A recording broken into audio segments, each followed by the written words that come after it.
আপনাদেরকে একটা ভেঙে দেখাচ্ছি ভিতরটা ঠিক কতটা নরম এবং সফট হয়েছে দেখেন, একদমই সফট। ধন্যবাদ। ভিডিওটা ভালো লাগলে একটি লাইক দিবেন। আসসালামু আলাইকুম। আমি আজকে আপনাদের সাথে বিকেলের একটা নাস্তার রেসিপি শেয়ার করব। এটা ব্রাহ্মণবাড়িয়ার ভাষায় বলে গুলগুল্লা। ওকে, শুরু করছি। আমি এখানে 2 কাপ ময়দা নিয়েছি, আর এখন যে কাপ দিয়ে ময়দা নিয়েছি এই কাপ দিয়ে 1 কাপ চিনি নিব। এখানে আমি চিনি ঢেলে দিলাম। এখন এখানে 1 চিমটি লবণ অ্যাড করব।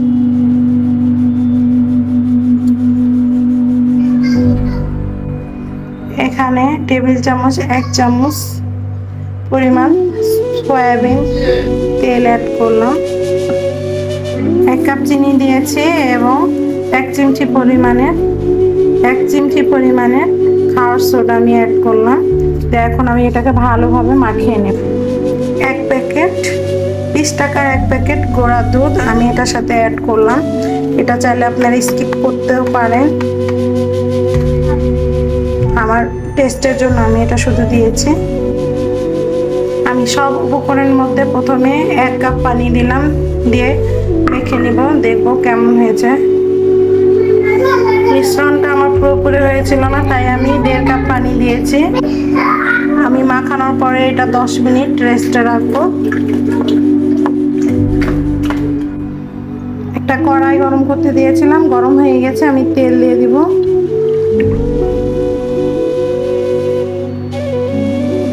পরিমাণ মতন তেল দিব যেন ডুবা ডুবা ভাজা হয়। এদিকে এটাও আমার একেবারে পারফেক্ট রেডি হয়ে গেছে দেখেন।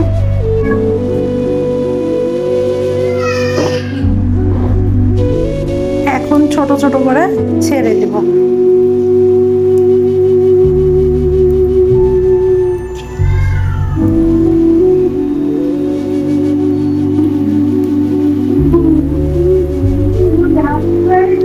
চাইলে ছোট চামচ দিয়েও ছাড়তে পারেন, বা আমার কাছে হাত দিয়ে আমার কাছে সুবিধা মনে হয়, তাই আমি হাত দিয়ে ছাড়ছি।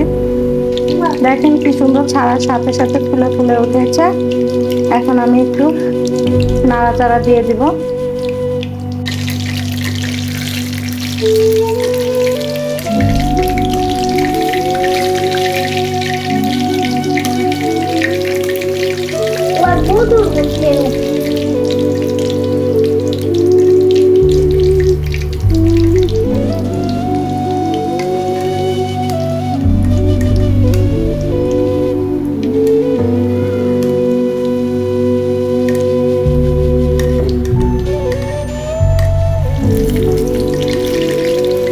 আমি এটা লাল হওয়ার অপেক্ষা করতেছি। মোটামুটি দেখেন বাদাম কালার চলে আসছে।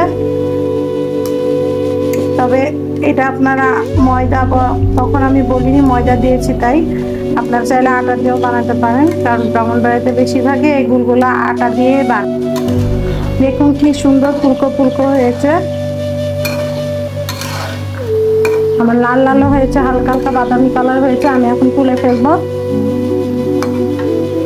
গেছে আজকে আমার হাজবেন্ড বাসায় থাকে, মানে শুক্রবার দিন বাসায় থাকলে ওনার বিকেলে কিছু খেতেই হবে, এই কারণে বানিয়েছিলাম এবং সেটা আপনাদের সাথে শেয়ার করলাম।